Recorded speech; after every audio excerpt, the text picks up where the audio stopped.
Tema número 1. Frenan temporalmente la destrucción de la selva. Tema número 2. Menos programas sociales para los hogares más pobres de México. Tema número 3. El Poder Judicial pone en orden al Poder Ejecutivo. Estos son los 3 temas que vamos a ver el día de hoy en el episodio número 61 de Factor Kaiser. Yo soy Max Kaiser y te agradezco enormemente el éxito que está teniendo el video, sí, el canal de YouTube y los videos de estos episodios, pero también el podcast. Se ha colocado en las últimas semanas en los primeros 10 lugares, en los primeros 20 lugares de plataformas como Spotify o Apple Podcast. Te lo agradezco muchísimo, es gracias a ti, gracias a que lo escuchas por todos lados. Los que no han probado el podcast, háganlo. Pónganlo en su coche, pónganlo en el camino a la oficina, pónganlo en el gimnasio mientras están en la caminadora. Es una maravilla y le está gustando a todo mundo y se los agradezco enormemente. Ayúdenme a compartir esto por todos lados porque así nos convertimos en una gran comunidad de factores de cambio. Acompáñame a ver los 3 temas de hoy. Tema número 1. Frenan temporalmente la destrucción de la selva. López amaneció muy enojado el día de hoy. Haciendo gala de toda la irresponsabilidad que le caracteriza, dijo hoy en su homilía mañanera que el Poder Judicial estaba ejecutando un golpe de estado técnico. Sí, así lo dijo. Todo porque el Poder Judicial está frenando sus proyectos y sus programas más importantes. Esto sería una acusación muy grave del titular de un poder a otro si estuviéramos en una democracia normal desarrollada.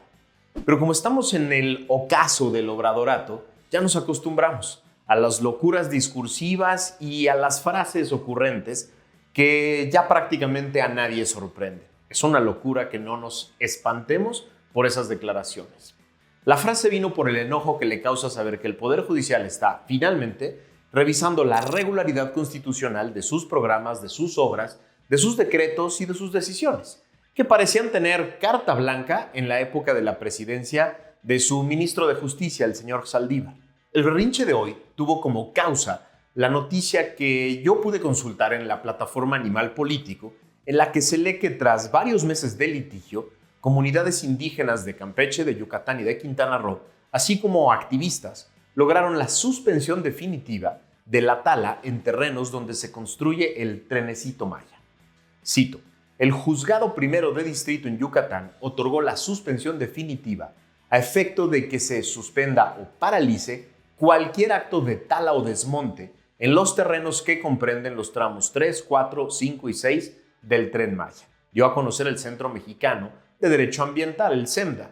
Sí, esos terrenos de los que hablamos el viernes pasado que se han expropiado por todos lados. En estos tramos, que comprenden los municipios de Calquiní, Izamal, Cancún y Playa del Carmen, no se permitirá la remoción de vegetación forestal en las áreas que se encuentran fuera de las autorizaciones de cambio de uso de suelo en terrenos forestales.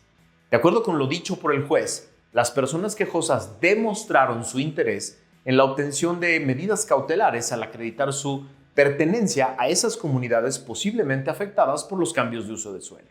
Cito: continuar con las actividades de tala y desmonte para la construcción del Tren Maya sin haber obtenido las autorizaciones de cambio de uso de suelo pueden generar que las comunidades y organizaciones resientan una afectación en su derecho a un medio ambiente sano de carácter irreparable, destaca la resolución. Es decir, según la Constitución, todos los que ocupamos este bello país llamado México tenemos los mismos derechos, todos los mismos derechos. En la Constitución se protegen, a la vez, varios derechos que a veces entran en conflicto. La Constitución establece las facultades de los distintos poderes y de sus órganos. Como bien dice el presidente, el Poder Ejecutivo sí tiene la facultad de planear obras y después ejecutarlas. Lo que no le gusta al presidente es que haya diversas leyes que le imponen a él y a su gobierno diversas obligaciones, como por ejemplo para hacer obras, como la de solo contratar empresas a través de licitaciones, que viola permanentemente con este proyecto. O la ley que lo obliga a transparentar cada uno de los contratos y sus alcances, que él también viola permanentemente junto con su gobierno. O la que lo obliga a respetar los presupuestos aprobados y no gastar de más, que también viola permanentemente con este proyecto. O la que establece que debe planear adecuadamente las obras, diseñarlas para no afectar irremediablemente al medio ambiente, consultar y pactar con las comunidades afectadas y establecer medidas eficaces de remediación de las afectaciones, como en este amparo se nota que violó flagrantemente. Le dice golpe de estado técnico a las resoluciones del Poder Judicial que, después de valorar pruebas de los quejosos y de su gobierno, en procedimientos judiciales abiertos que respetan los derechos de ambas partes, resuelven en favor del quejoso y ordenan al Ejecutivo cumplir la ley. Eso es golpe de estado. Le dice golpe de estado a la función normal del Poder Judicial de resguardar la constitucionalidad y legalidad que precisamente le dan el carácter democrático a nuestro Estado. Imagínense ustedes, ya no podemos seguir permitiendo estas frases soltadas así y después ver a sus huestes tratando de golpear ministros fuera de la Corte. Tema número 2. Menos programas sociales para los hogares más pobres. Primero los pobres ha sido el eslogan de campaña de López hace décadas. La idea que muchos captaron de ese eslogan era que el combate a la pobreza y en especial a la pobreza extrema serían prioridad de su gobierno. Estaban muy equivocados. Las prioridades reales de su gobierno, de un gobierno del que sea, se conocen claramente en el diseño y en los resultados de las políticas públicas, pero sobre todo en las asignaciones presupuestales. En donde está la lana se reconocen las prioridades. Si una política es exitosa para los objetivos planteados en el discurso, es exitosa para la evaluación de la política y se le asignan más recursos. Si no es exitosa para los objetivos planteados, se modifica o se le retiran recursos. Así es como normalmente se evalúan las políticas públicas y se reconocen las prioridades reales de un proyecto de gobierno y la eficacia de este. Es decir, en la congruencia entre lo que se promete y los resultados obtenidos a lo largo del tiempo, se puede saber claramente si un gobierno cumple o no y cuáles eran realmente sus prioridades y objetivos más allá del discurso. De acuerdo con los datos duros de la Encuesta Nacional de Ocupación y Empleo, la ENOE, del INEGI, para el primer trimestre del 2023, parecería que hay muy buenos datos sobre los programas sociales de este gobierno. Parecería y ahorita claro. El número de hogares que reciben por lo menos un programa social pasó de 26% en 2019 a 36% en 2023. Es decir, 10% más de hogares reciben hoy por lo menos un programa social. Parece una buena noticia. El problema es que, al ir al detalle, nos encontramos que los ganones son los 10 veintiles de mayor ingreso. Sí, las familias con más ingresos de México son las que más aumentaron en estos 4 años su participación en programas sociales. Y alguien perdió. Y fueron los más pobres de los más pobres, que en estos años perdieron parte de su participación en programas sociales. En una interpretación de estos datos que hace el experto en desigualdad Ernesto Jaramillo, se encontró que el veintil más pobre pasó de 68% de hogares con al menos un programa social en 2016 a 54% en 2023. Yo tengo una interpretación que he repetido desde el inicio de este sexenio en columnas, programas de radio y tele en diversos lugares. Los programas sociales de este gobierno están diseñados desde el principio para comprar la voluntad de la clase media baja y de los hogares en pobreza no extrema, que se hacen dependientes de esas transferencias en efectivo del gobierno. Y este gobierno lo sabe, lo supo desde el principio. Yo lo dije desde que inició este gobierno y los académicos y los pobretólogos afines al gobierno se me fueron encima. ¿Cómo puede ser? Eres un conservador neoliberal. Hoy, tristemente, los datos nos dan la razón a quienes nunca hemos creído en el infame humanismo electorero de este gobierno. Aquellos que siempre dijimos que transferir dinero en efectivo a ciertos grupos sociales con políticas públicas mal planeadas, mal diseñadas, con malos objetivos y sobre todo no supervisadas y no controladas adecuadamente, era en realidad un instrumento electoral, un instrumento para comprar voluntades no de los más pobres, de personas que se iban a volver dependientes de estos recursos transferidos en efectivo, a los que después los iban a amenazar con estas huestes, con estos ejércitos de cuervos de la nación que recorren las casas tocando sus puertas y diciéndoles, si no votas por Morena, te van a quitar esos recursos. Tema número 3. El Poder Judicial pone en orden al Ejecutivo. Se fue Saldívar, el amigo de López, de la presidencia de la Corte, y se empezaron a mover todos los asuntos que parecían atorados, que traen trabado al señor López. Sí, parecía el muro de contención. Además del golpe al Tren Maya del que ya platicamos en este episodio al principio, hay otros 3 ejemplos que lo traen verde de coraje y seguirán dando de qué hablar. Número 1. La resolución que anula el decretazo en el que ilegalmente se declaraban como de seguridad nacional las obras públicas de su gobierno, del que ya hablamos en un par de episodios. Número 2. Las resoluciones del Tribunal Electoral del Poder Judicial de la Federación en las que se le ordena abstenerse de promover a sus corcholatas y a los candidatos de su partido, como claramente hizo en repetidas ocasiones con Delfina y con Guadiana. Y número 3, y ahora, el nuevo berrinche que se viene por los amparos promovidos en contra de los libros de texto gratuitos que él y Marx Arriaga quieren imponer a la fuerza, llenos de ideologías bananeras.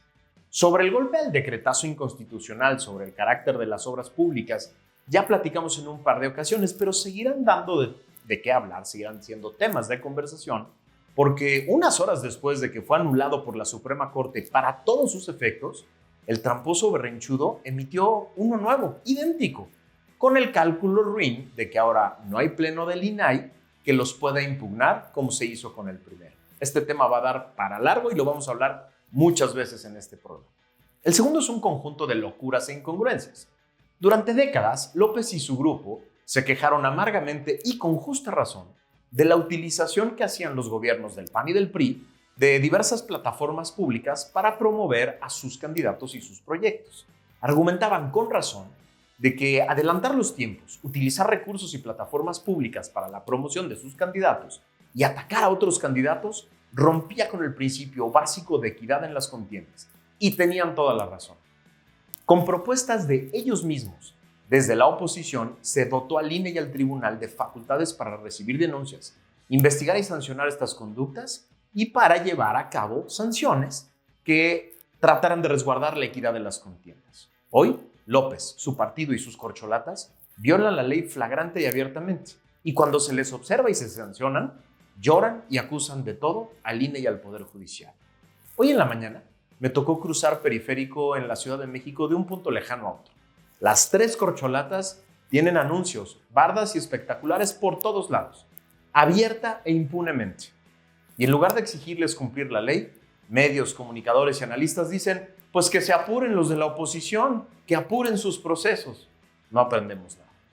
El tercer ejemplo que lo trae echando espuma por la boca es la resolución de una juez de distrito que otorgó una nueva suspensión a la Unión Nacional de Padres de Familia para frenar, de manera temporal, la impresión de los libros gratuitos de la SEP. Yadira Elizabeth Medina Alcántara, titular del Juzgado Tercero de Distrito en materia administrativa, explicó que la resolución pide a las autoridades que antes de imprimir y distribuir los libros, estos cumplan con las normas y planes de estudio aprobados. Solo eso, que cumplan con la ley. Los quejosos explicaron, cito, tanto nuestra demanda de amparo que dio lugar a este juicio como la suspensión definitiva dictada por la jueza son muy claras en este punto. Los libros deben estar a tiempo en las escuelas y deben estar ajustados conforme a la Constitución y la ley a los programas y planes de estudio que hayan cumplido con las garantías reforzadas de intervención de gobiernos estatales y de la ciudadanía, cosa que según esta organización y la juez al parecer no se cumplió. No se hicieron esperar los ataques a la juez y a los quejosos. Más le vale al señor López que se acostumbre. Así es la democracia. Ya no tiene abogado defensor y dique de contención en la presidencia de la Corte y se viene un tsunami de casos que dejarán en evidencia el desprecio que usted y su gobierno le tienen al Estado de Derecho. A ver, es impresionante lo que ha sucedido y vale la pena la reflexión. Durante décadas, los que hoy están en el gobierno argumentaron inequidad, abuso de poder, corrupción, violaciones a las leyes. Como parte de la oposición, formaban bloques de contención a esos abusos de poder y ayudaron a crear, por ejemplo, al Sistema Nacional Anticorrupción, a la Auditoría Superior de la Federación. Ellos desde la oposición ayudaron a darle facultades al Poder Judicial, a los diferentes tribunales, al INE, a los órganos autónomos para revisar y contener el abuso de poder del Ejecutivo.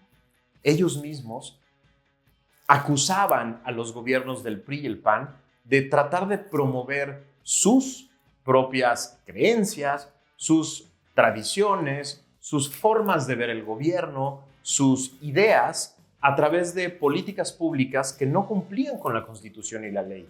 Ellos fueron parte de procedimientos, de denuncias, de quejas formales y no, para tratar de frenar el abuso de poder de gobiernos anteriores.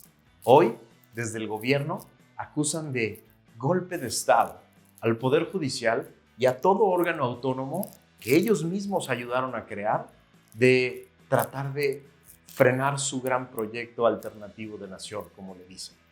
No, señores, acostúmbrense al Estado de Derecho. El Estado de Derecho está regido por una Constitución y las leyes, y esa Constitución y las leyes se hacen valer a través de los órganos del Estado. Y sí, a veces ustedes tienen razón, pero cuando no, hay que cumplir. De eso se trata la democracia, de eso se trata el Estado de Derecho. Y se trata de que tú y yo impugnemos todo aquello que parezca corrupción, que parezca un delito, que parezca una ilegalidad, que parezca un abuso de poder. El Estado de Derecho depende de ti y de mí. Depende de que tú y yo no dejemos pasar una y que poco a poco, a través de resoluciones judiciales, se acabe de conformar esta democracia que aspiramos a ser. Gracias por haberme acompañado. Iniciemos una gran semana compartiendo este contenido por todos lados. Iniciemos una gran semana activos, llenos de esperanza de que poco a poco podemos ir construyendo entre todos una mejor democracia. Gracias por acompañarme. Nos vemos la que sigue.